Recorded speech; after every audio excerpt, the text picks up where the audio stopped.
Okay. It's going back into our classroom.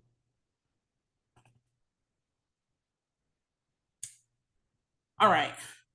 As we look at these objectives, when I talk about things that were referenced, stay bored, but it's also good knowledge for you to have in reference for dealing with individuals. You're going to be a facialist if you're going to work in the spa. Okay. Knowing the difference between primary, secondary, and tertiary skin lesions. Also being able to recognize skin changes that may indicate a type of skin cancer.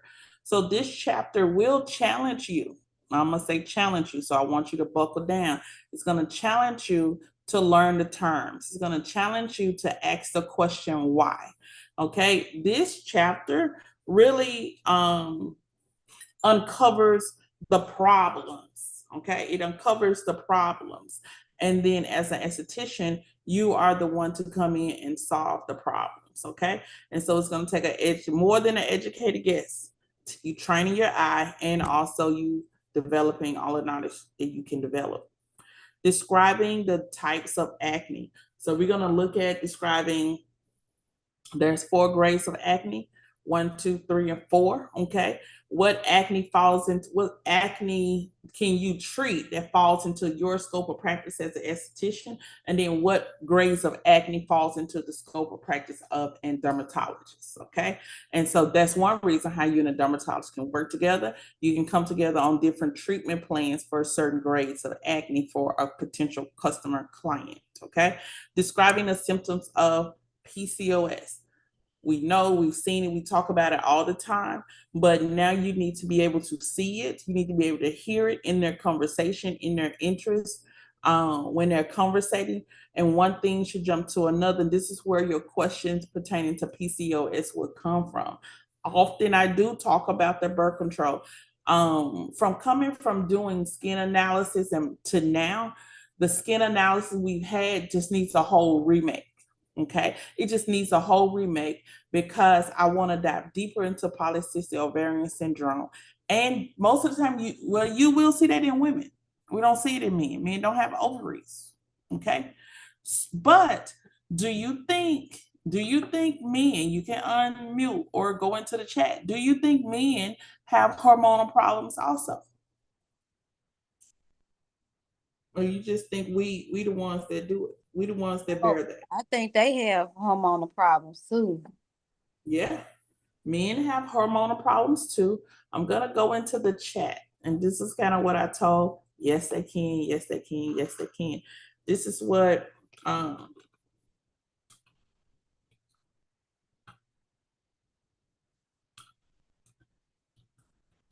look up TRT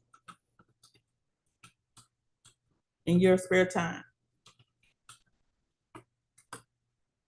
TRT is testosterone, and I know I probably spelled that right, testosterone replacement treatment or therapy. Okay. TRT. When you see these male clinics, like male aging clinics, that are located sporadically in different parts of the town, and they cater to men, most of the time you will see that clientele be particularly men because they're getting hormone replacement, they're getting testosterone replacement therapy. How do you know that sometimes what's going on with that client's skin, especially if he's a male that is T, that they need a TRT? Their testosterone is low. They can't perform. They have low energy. They're fatigued, and also they could be depressed and heavily agitated. Okay, which means irritation. When you're around them, you can't never do right. And like my students were laughing at me today. I said sometimes when they're in a BI blank mode, okay, that's when you know, oh, your testosterone is a little low, okay, because they're taking on other traits, and sometimes we like to call them other things or whatever, and we get irritated. A lot of times the conversation or what's really going on with them is just having to do with mood swings and their hormones being off. But upon correction of that, and you would say, Ms. Cuz, how does that relate to skincare? Well, upon correction of that, we are what we put into our body. Okay. And so even if it relates to, it starts to relate to mental illness, stress, anxiety, things of that nature, it can cause a lot of issues going on with the skin. And so the skin could also, if the hair, they're experiencing hair loss, just not premature, just hair falling out, whatever's happened to the hair, skin, and nails is all happening together. So if they're experiencing it one way, their skin is going to be affected. It's going to go dry, or it's going to go rough. It's going to go leathery. Okay. It can go just start to pull in as much. So not only dehydrated and not only having a lack of water and oil, it could just cause certain things to just cling to it and sit there. Okay. And so we got to be, as we are concerned about our female clients' PCOS, we also want to be concerned about our male clients, so we can't diagnose, we can't assign anything, but we can say, hey, from what you're telling me, you may need some TRT. Okay. And you can kind of say, hey, why don't you go get it checked out? You got blood work that you can do. And if you find that, then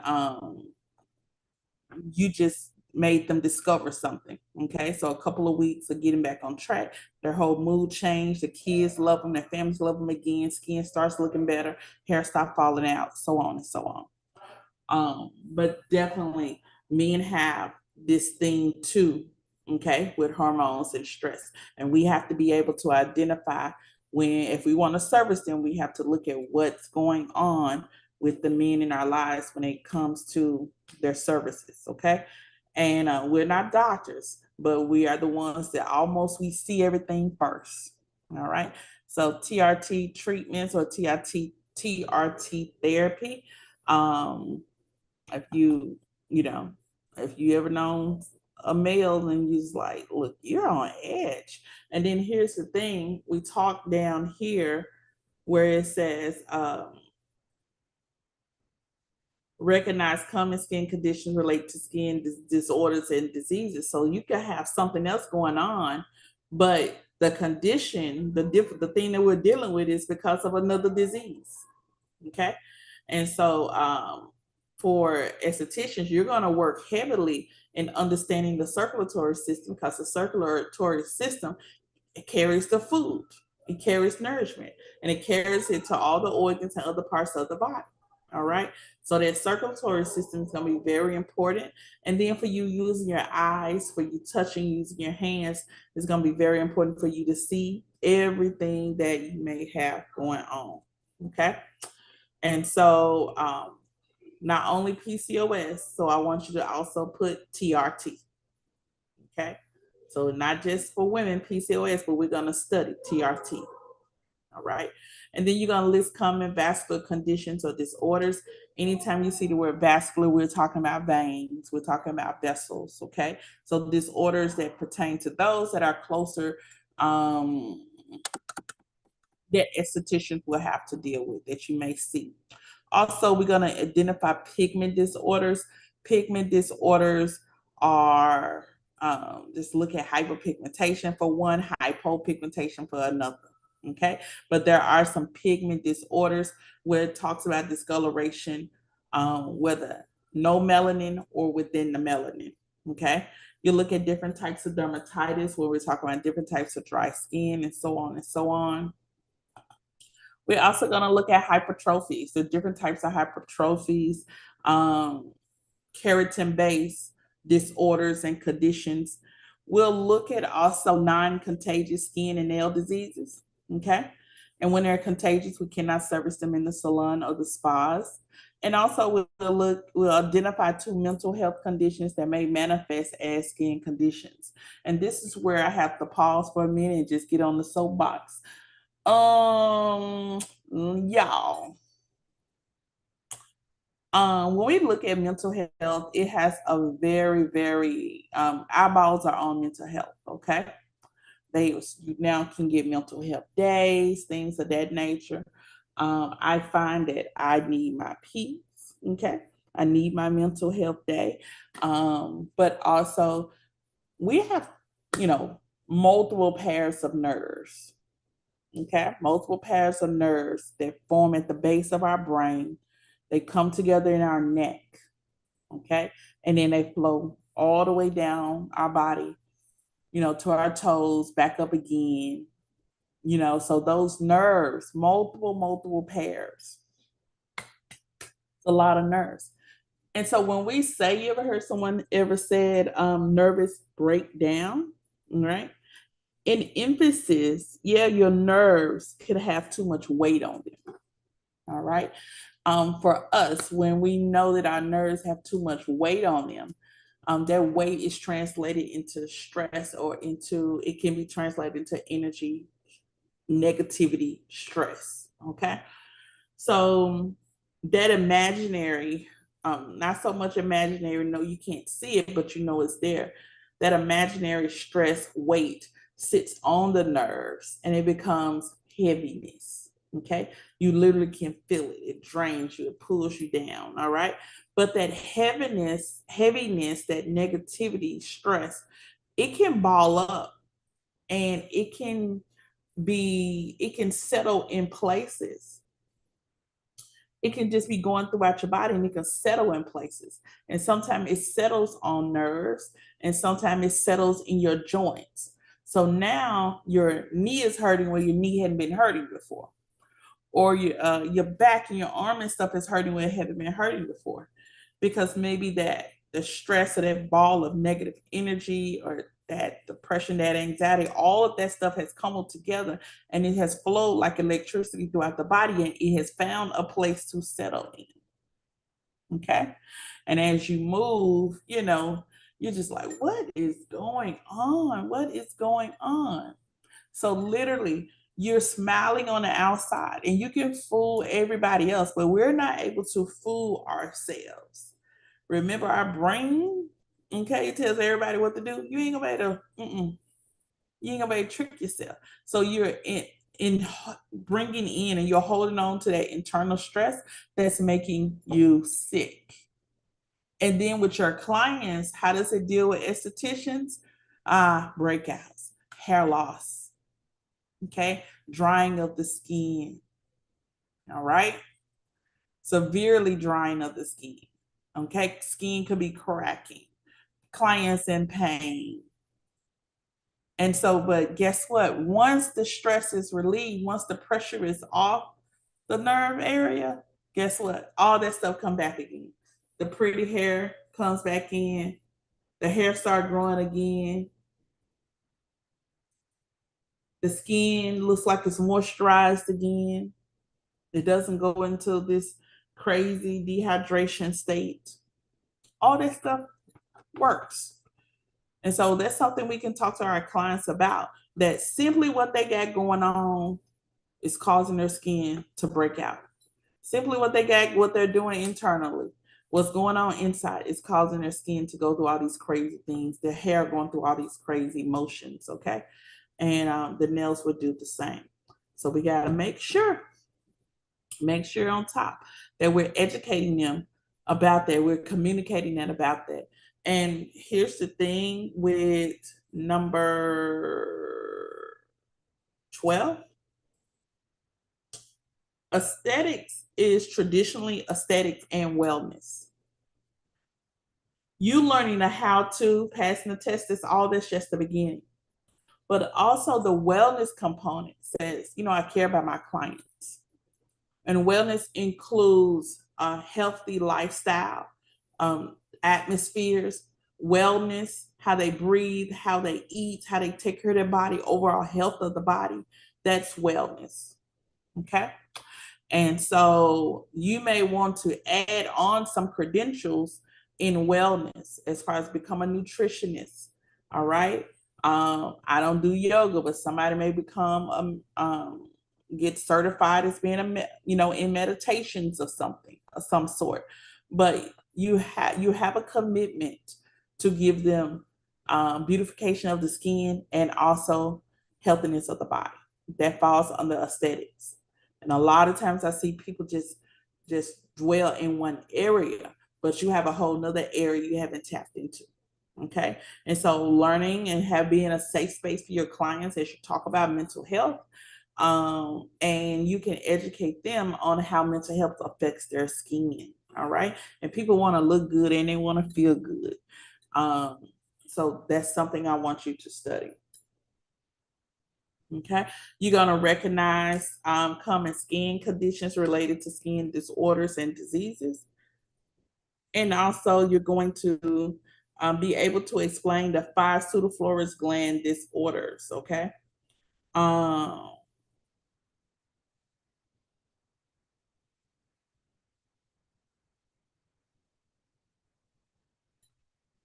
Yeah. And so at the end of the day, the pseudoflorous gland is your sweat gland. So you'll learn about those gland disorders.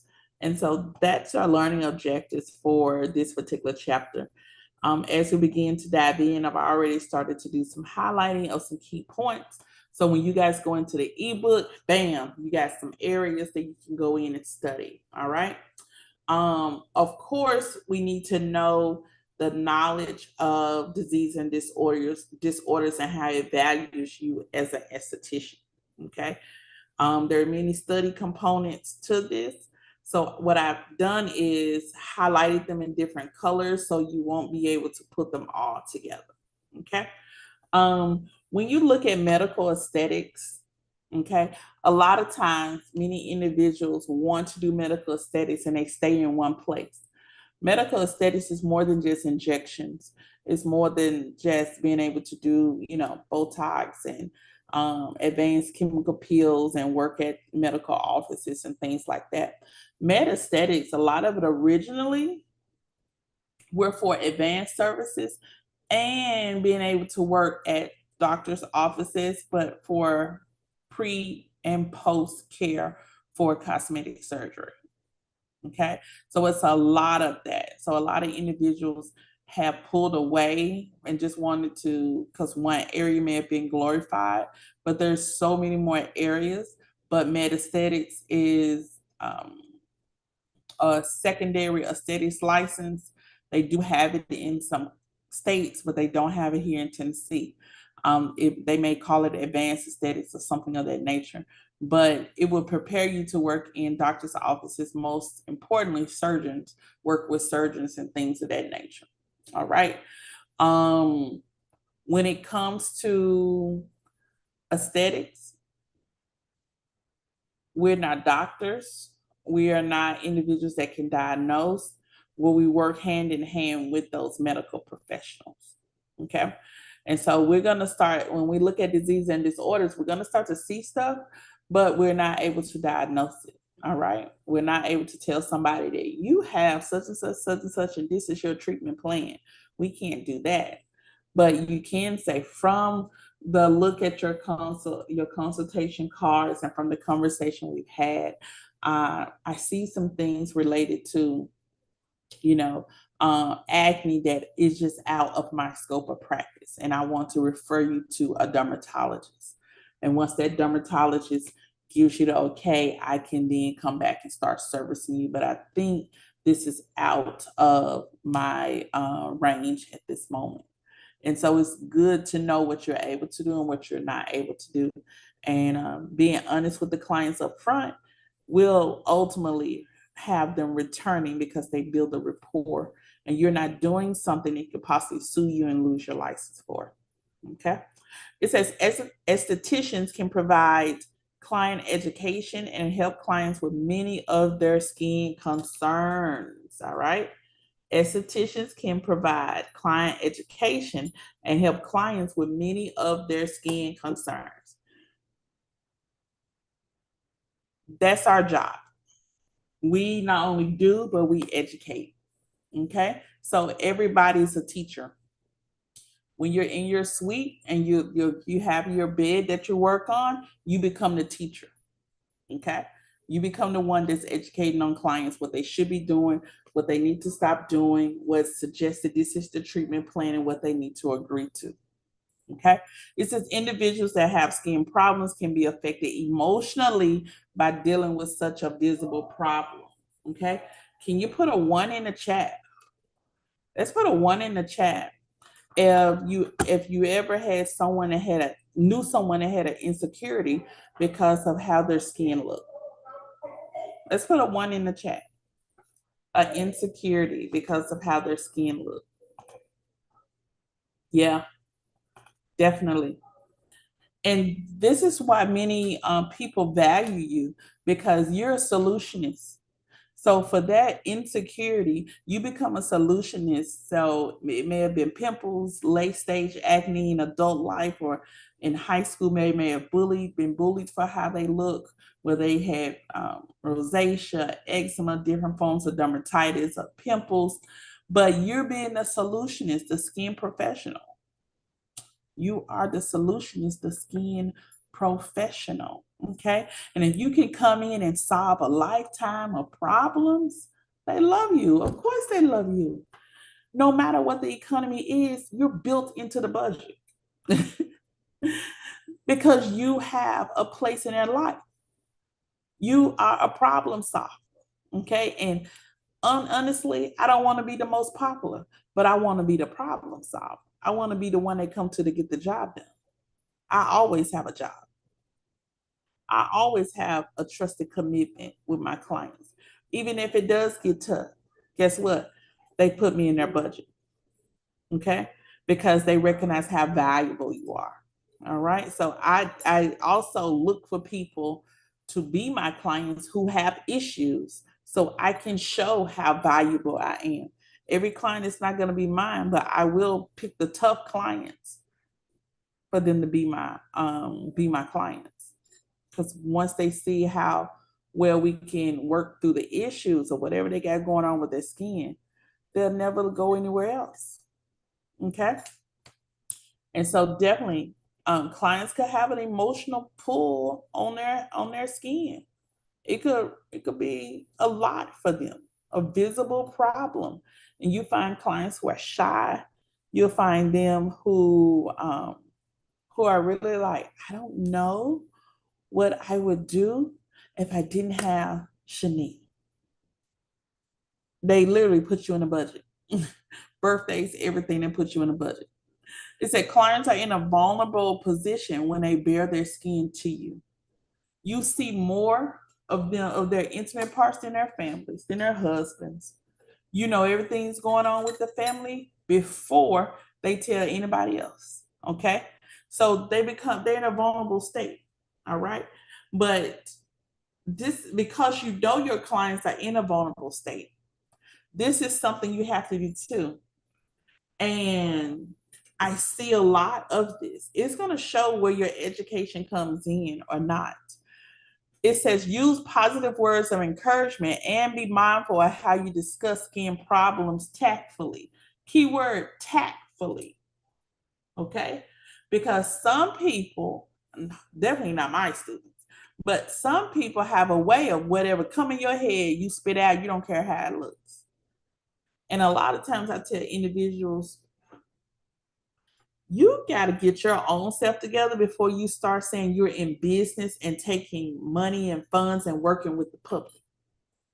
Because the public ain't going to pay for rudeness.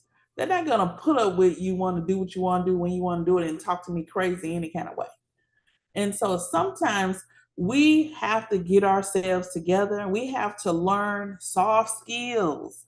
We have to learn niceties, which is simply yes, ma'ams or no ma'ams. And you can be like, I ain't got time to say that. Or you have this newfound freedom. You've been stuck all your life and now you have freedom and you want to cuss everybody out. That's not going to work in real life in 2025. When you got a president bombing and when you got terrorism, when you got this and got all this going on, people can find a whole lot of other places to put their money, to give their money to. Okay? They can find a whole lot of places. And so we have to be very considerate, change our attitudes, or we need to continue to develop as a professional. And that would be like not even crazy that that's in this particular chapter.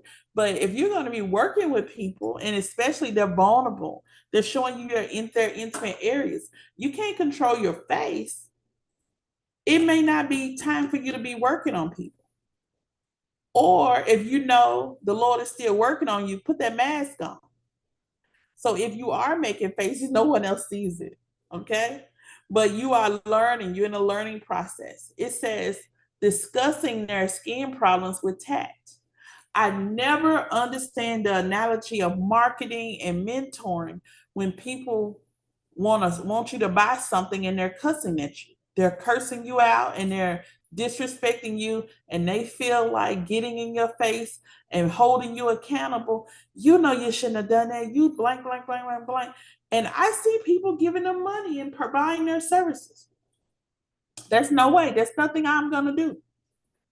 And if my client comes sitting with me and they're going through bullying because of acne, and they're finally saying, help us, I don't know, help my child, I don't know what I do, I'm not going to tell that child, now you know better.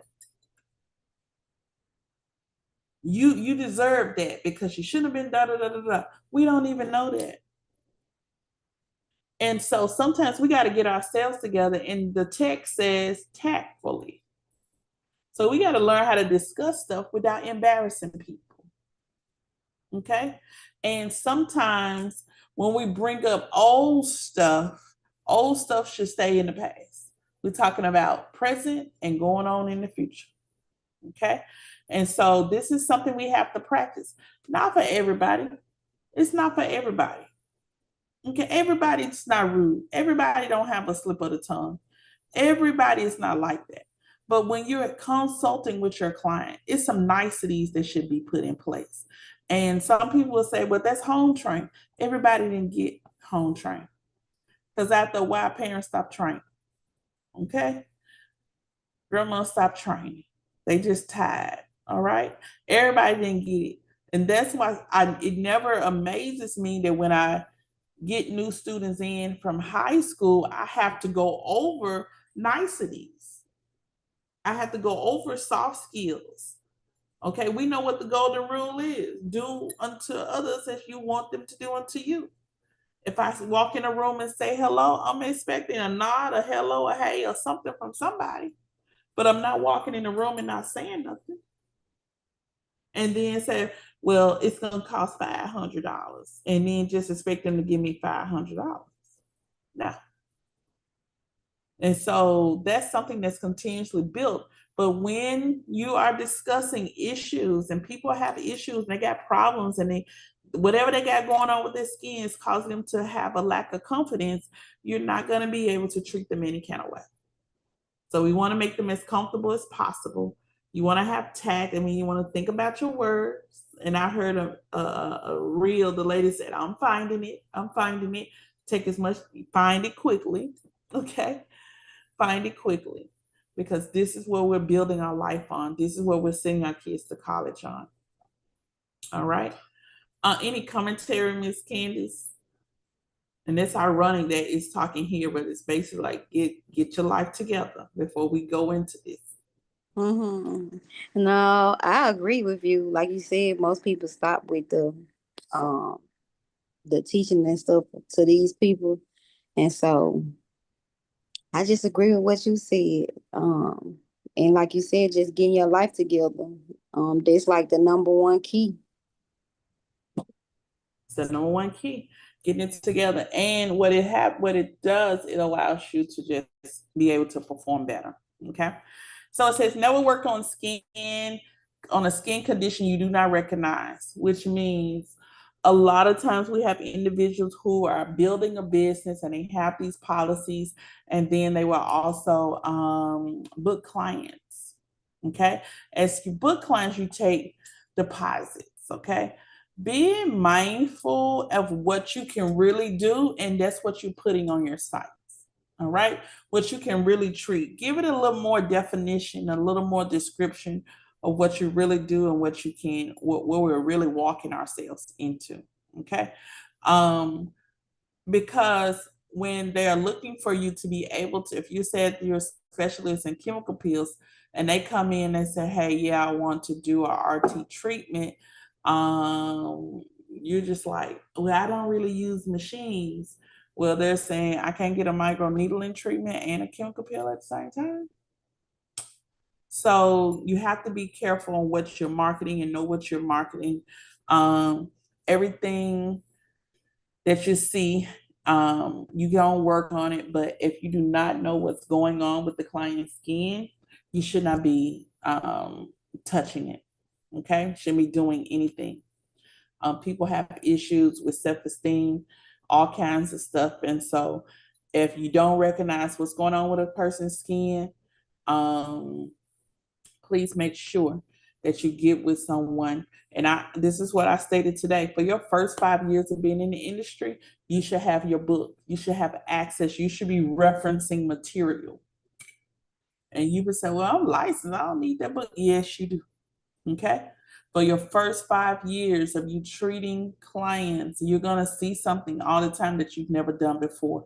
Go back and reference, okay? So you can get an understanding of what you have and then start looking at, okay, am I actually able to service this, or what's the best way to build a treatment for this particular person?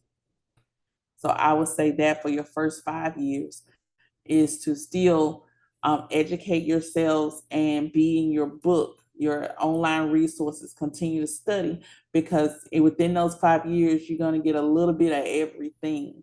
And a lot of it is going to be your first time seeing it. So you need to be able to have a reference whenever you do. It says, when in doubt, stop the service. Let clients know. Let clients know if you do not recognize a conditional lesion, and they will appreciate your honesty and caution. So what clients really want, a lot of times they want one thing, they want the service done, okay? They know they probably have something that's contagious. You need to be able to recognize it before you take them into your room, before you take them on the bed, okay? You need to be able to recognize it. So in that consultation and initial analysis that you're looking at them, you need to be able to recognize what's going on with them, okay? And by the time they get to your bed for the service, everybody's in the clear. We're good, okay? Sometimes people can send you pictures, and then when they get here, it can be worse than what you thought. All right. At that time, you need to be honest with them and say, hey, I'd rather not. Or let's just pause, let's do another consultation, or let's book for another day. Okay. Here's another one. Posting a photo of your client's skin on social media and asking for advice is not the way to get the right answers on how to treat your client's skin, which means there are a lot of social media groups for estheticians, a lot of them. And y'all, I see a lot of times they're posting people's pics. What y'all think is going on with this person? What can I do? And you get a million different suggestions. But you know what we did not do? First, we didn't do our own homework. Okay. And number two, we didn't have a clearance to put them in the group to share their pictures. You have to be sure that you have approval from your clients, because remember, intimate areas, remember, they're vulnerable in front of you. And if you're taking pictures, they're allowing you to take those pictures for reference. Okay. Okay. Not for posting into these groups and where people are able to see who they are. And that may be another shame on them. You don't know how they will feel. All right. So make sure also that you have model approval to post. And also, if you are the photographer, you are your own approval. But most of the time back in the day when we did a photo shoot and I was sending it into a magazine or something, I would have to have the approval from the photographer and the approval from the model in order for those pictures to go into the magazine, to even be considered. Okay. Just making sure you have everybody's okay. I've had 2 instances where a lady, one of my students, was on the table. It's an old building. She was on the table. She was getting a back facial. You know, when your back is exposed, the side boob could be out. Okay. Someone did a video. The young lady did the video trying to promote or use it for content and uploaded it that night. while we were still here, her husband noticed that it was her on his timeline and called her and said, take it down. I don't want to see my wife naked on Facebook. Okay. So even with our services, we have to be more cautious. But as I told my students this morning, learning first, content is second. And I'm okay. I'm 100% okay with content, but you got to learn what you're doing first, and you have to have permission, and then you have to make sure that all intimate areas are covered. All right. We had another instance where a young lady was doing a Brazilian, and she posted the pics, and she had her and they were, you know, that area wasn't really covered up, and I'm trying to say, hey, you can't post everything that you do. And so the young lady, it was a good wax, but the client needed 3 or 4 waxes, and before I would have posted it, because this client needs treatment in those intimate areas. Okay. And she posted it, and her dad was like, take that down. You're too young to be putting that up. Boom, boom. Because she posted it without covering it up, and it was too much. And I had to make a notion, and this is what I told them: you're not touching anybody's intimate area. You can put them little 4 fingers up or 2 fingers up like you're covering something up. Everybody know what's going on. And then that's sexual harassment for you to touch somebody into that intimate area. All right. So you want to be very careful with the Brazilians and things like that. Stuff can go too far, and professionally put a towel over them, get their permission. If you do anything, maybe, but I wouldn't even do a picture. I wouldn't even post any of my clients' finished product on in an intimate area. If somebody was inside the salon and wanted a photo diary or what I could do, maybe then, but no, it's a no for me. So every time I see that, it's like a cringe. I cringe a little bit, because that is not tact. It's not using tact. It is very tacky to promote and sell your services when you're exploring body parts. Okay. And so that's something you have to make sure that we don't do. Everything you do ain't for the social media. And so you got to make sure you know the client's rights, and you got to have their approvals. Okay. And everything that you do should not be something that's posted. And every client that comes in is not going to be a client. Okay. I thought this was a great introduction, because now you guys will get to see and really jump into exactly what's really going on. And you've seen people post different intimate parts, whether they had approval or not. I just feel like it's just super tacky. Okay. Estheticians should study and have a thorough understanding of disorders and diseases of the skin, because you need to be able to recognize potential contagious skin disorders. Okay. Things that can cause infection, things if you touch from person to person, we're going to have a spread. It's going to spread in this business. That's why you don't recycle towels, dirty towels. This is why you don't use the same drapes and things of that nature.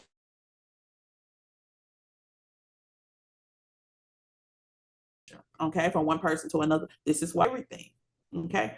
Also, you will help individuals that have skin problems and have been affected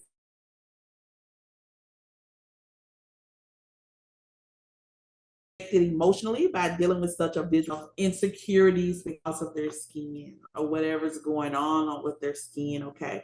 You need to have the knowledge and training to be able to talk to them and ease them into those treatments. Okay.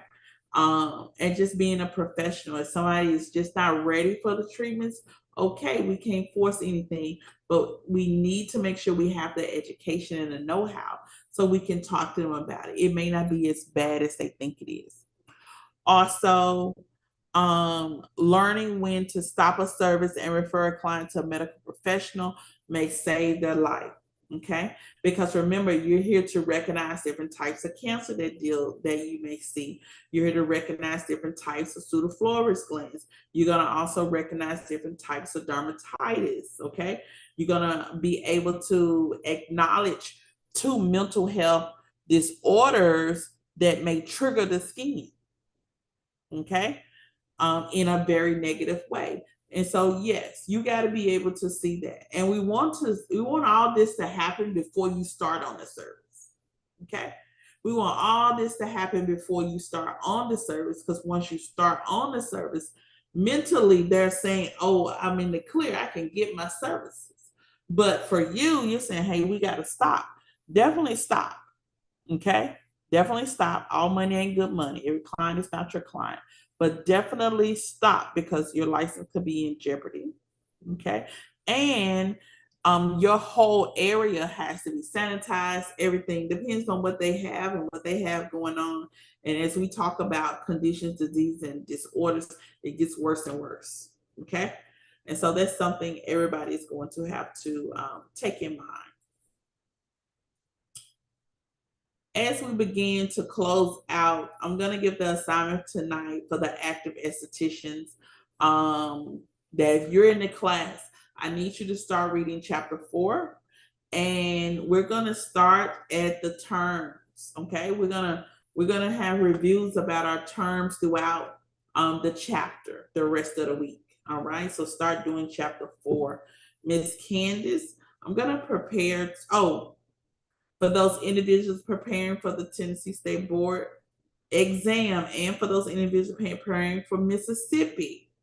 Okay, I need you to study the terms, read the chapter, and study the terms for chapter 4. If you have another book, it is the disease and disorders of the skin. Okay, so we are diving deep into terminology. All right, I will have some study guides tomorrow on hair removal and disease and disorders. I think Shani, you already have had a disease disorder study guide, so we're going to pull out something else in our data bank. Okay. Are there any questions before I pass it over to Ms. Candace so she can continue her class? Yep. No. Yep. All right, Miss Candace, I'm gonna turn it over to you. I'm gonna, we gotta do access. I don't know what you have planned for tonight, but I'm also gonna stop the live stream. So yeah, everybody.